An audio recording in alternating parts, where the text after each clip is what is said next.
What's going on, everybody? And welcome to J Sports Seattle. In this video, I'm going to be talking about the Seahawks. I'm going to be going over the game that happened yesterday. I wasn't able to get to it yesterday after the game happened, or even today, because I was with my girlfriend. And we were just together. But here I am now. I'm making the video. I'm kind of going to be doing 2-for-1 in this video. I'm going to be reviewing the Saints game, which was an absolute masterclass of a game, and a game that we absolutely needed to win. And then I'm going to be previewing the game against the Cardinals on Thursday, since that's literally only 3 days from now as of the making of this video. So, I'm just going to hop right into it. So if you like the video, make sure to like, comment, subscribe, and share for more Seahawks and Seattle sports content. And without further ado, let's get on to the video. All right. So, this game right here against the Saints, we needed this. This was a game that the whole city needed. We were 1-7 at home before entering this game at home, and we needed to show up and show out, like I said in my previous video. Well, we didn't just show up and showed out. We absolutely transcended to a whole nother level yesterday. And in the preview video I made last Thursday, I said that this game will probably be close because we always play down to our opponent. Oh boy, did this team prove me wrong. So far, a lot of things about this team has proved me wrong. K9, he sort of proved me wrong, although this game he kind of had an iffy game. I'll talk about that later. But this team has proved me wrong. That, hey, we are a really, really good team, and we are not going to let a Saints team with the guy that has performed decently, but clearly not the guy to go to move forward with as a franchise, go and to walk up in our turf and beat us. That's exactly what happened. We laid down the hammer, and we established home field advantage this game for sure. Fun fact: this game, the Seahawks scored 38 points in the first half against the Saints. It's the most points they've scored in a half since the first half of their Week 14 game against the Cardinals in 2012, which was also 38 points. I was gonna say this game kind of gives me 2012 vibes, like that 2012 Cardinals game vibes, because this is a game where you didn't even need to stress about it. It was over. Honestly, after the first quarter, the game was over. So. And not to mention, in the entire fourth quarter, literally the starters were in for 3 quarters, and then the backups were in for the entire fourth. This is how dominant this team was. And honestly, when you look at the Saints and when they faced the Cardinals and the Niners, they won in close games against both those guys. Versus with us, we blew them out of the water. So, kind of makes me wonder, the skill level of the Niners and the Cardinals compared to us versus the Saints themselves. Like the Saints the Cardinals and the Niners could be on more on the level of the Saints than they are of us. And I know that we've lost against the Niners against the Niners in Week 1, but if you look at DVOA and look at all of our stats, we're actually the best team in the division when it comes to defense, when it comes to scoring offense. We're the best in the league, best special teams. We're the best in the division for that. So this is a really good sign early on. And this, like I said, this was a game that we absolutely needed. And, I'm just going to go through it. Firstly, I got to give a massive shout out to Mr. Good Old Torrey Horton, man. I told him, I said after Week 2 against the Steelers that this dude can be good and he can elevate. Let's see if he can elevate. Man, he has definitely elevated his game. And not only is this dude a lethal person and a lethal runner in special teams and punt returns and kickoff returns, this dude is an absolute menace in the passing game as well. And we found another diamond in the rough. This is just another diamond in the rough by John Schneider right here. Another a sleeper pick. I knew this guy was going to be good coming out of college. He was projected to be a first or second round talent, but that ACL injury or knee injury or whatever he had really held him back and made him slip to the 5th round. Luckily for us to get him, and this dude is proving why, some people you got to give a chance. And this dude could really be our next Tyler Lockett. I really think he is. By the way, that 95-yard punt return is the longest punt return touchdown in franchise history. So this has got to show what a talent this guy can be, and I cannot wait to see more from Torrey Horton. I think he has officially solidified himself at wide receiver 3. So, and that was we moved off MVS for this guy, and we can now see why, because this dude can score touchdowns. He has scored a touchdown in back-to-back games, back-to-back weeks. So this is really, really good to see. Another shout out, Sam Darnold, man. He played an absolutely magnificent game. He had a perfect passer rating in the first half. And in the second half, he didn't really need to use him because the game was over. It was 35-3. You don't really, at that point, it's just about getting to the end of the game. You don't, like, Sam Darnold played a perfect game. And obviously it's the Saints, but, like, this was mistake-free football against a bad team. And, you know, the Cardinals had mistakes and the Niners had mistakes. So this is really, really good to see. Boys, have friends asking me if I want to hop on a game later. But yeah, this is really, really good to see, and I am extremely happy that for this team. And man, oh man, we are going to be going places if this is how this team is going to be playing. I will say this. Oh, yeah, another thing. Shout out to JSN. Another solid game. He was sick, too. He was questionable with an illness, but he had a mini flu game. He had his first touchdown reception of the season. And overall just played really well. I mean, this dude had most of his yards in the first half and really didn't really. You know what? I'm going to go to this now. This is the snap count from yesterday. If you look at JSN, he was in for 28 of the 57 snaps. So he was in for not even 50% of the snaps, and he had nearly 100 yards. He didn't really. This offense is going to be insane.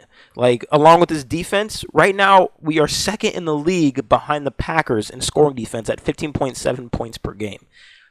This defense is shattering my expectations so far. I said last year that this defense was going to be top 10. Right now, it's top 3.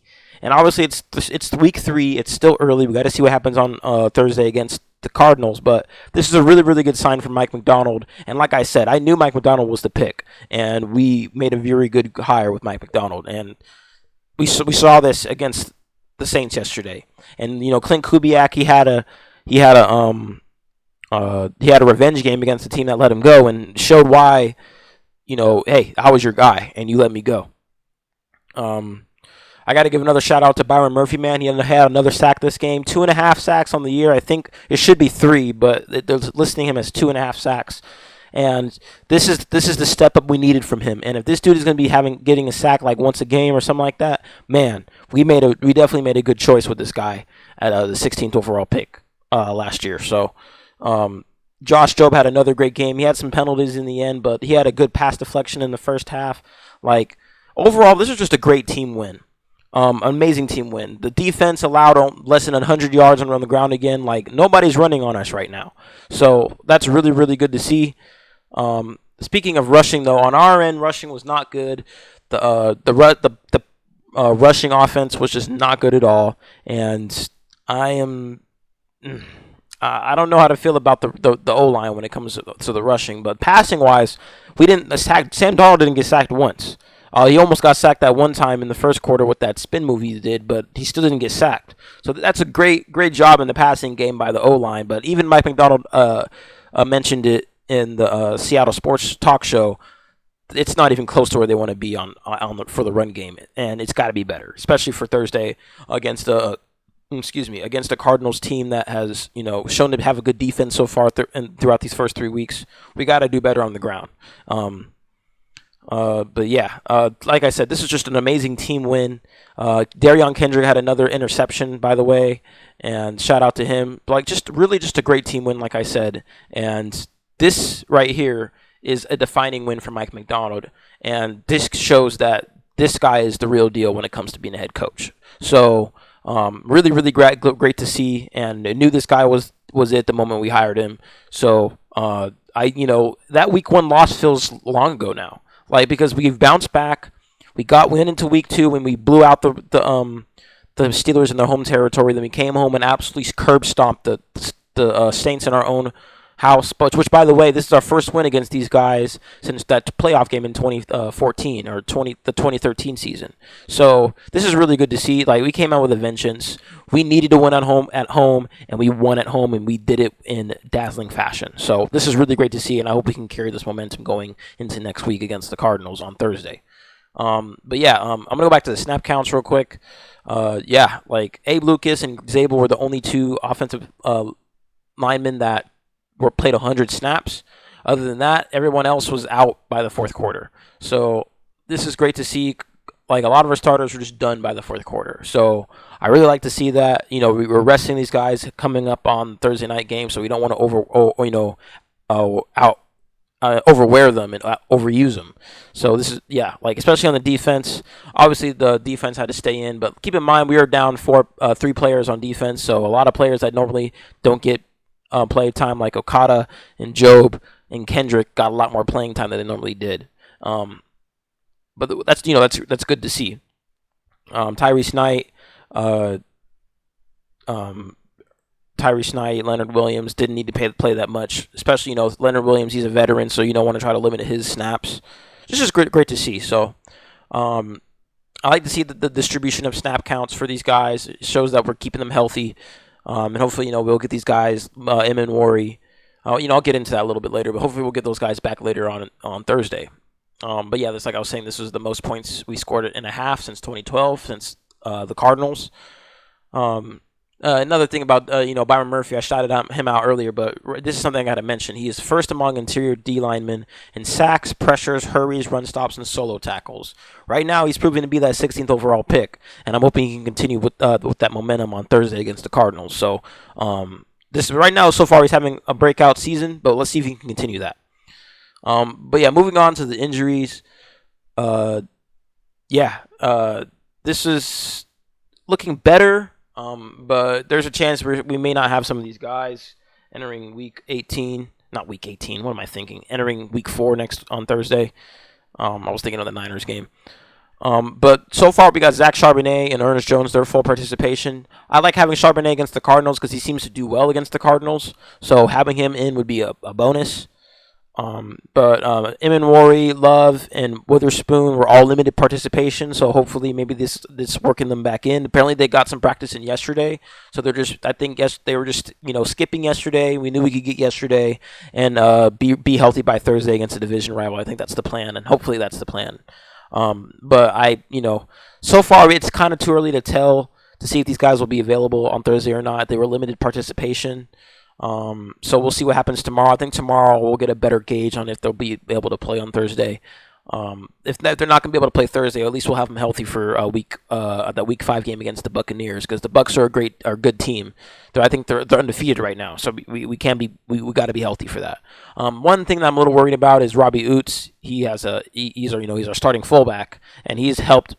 He helped K9 on those touchdowns last game, and throughout just so far he's made a presence on that O-line in terms of blocking both in the run and pass game when things were going on the run game. So it'd be kind of a blow if he is not good to go, but hopefully this is just him resting. Maybe he just tweaked it yesterday and just needed to rest. It's probably swollen. Needs the swelling to go down a bit, and hopefully he'll be able to go. He'll be good to go. But if not, we'll have Brady Russell that'll step in and be fullback for him. Not to mention, after this, since this is a Thursday night game, we kind of have a mini bye, so we have an extra days off. So that way these guys get healthy for the week 5 game. But I'm hoping they can play on Thursday because we do need these guys. But over on the Cardinals side, in terms of injuries, they're not looking good themselves. It was just announced earlier today that James Conner is out for the season with a foot injury, so that's a massive blow to their run game. Cornerback Will Johnson did not participate with a groin injury. He's doubtful to play, most likely not going to play on Thursday, which that's their top pick. Zay Jones, he's made an impression for the Cardinals this year. He has a concussion and will most likely not play on Thursday. So far, who was limited in practice? Evan Brown. Familiar face. Akem Davis Gaither. He was out yesterday, but he was limited today with the elbow. Who was a starter? Cornerback Darren Hall, limited participation. Their starting left tackle Paris Johnson was limited. He was out yesterday. So these guys are kind of not healthy as well.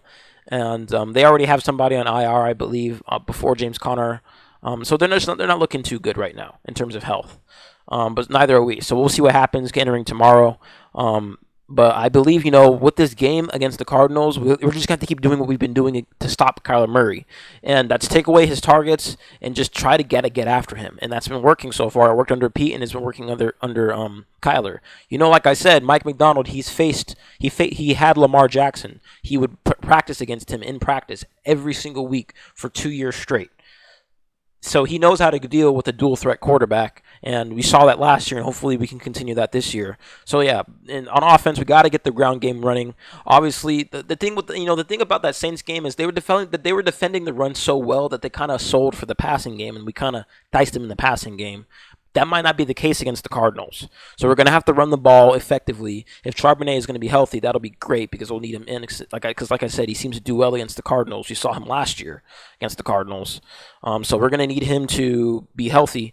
And I think he will be because he's full participant. And I think our run game should be good.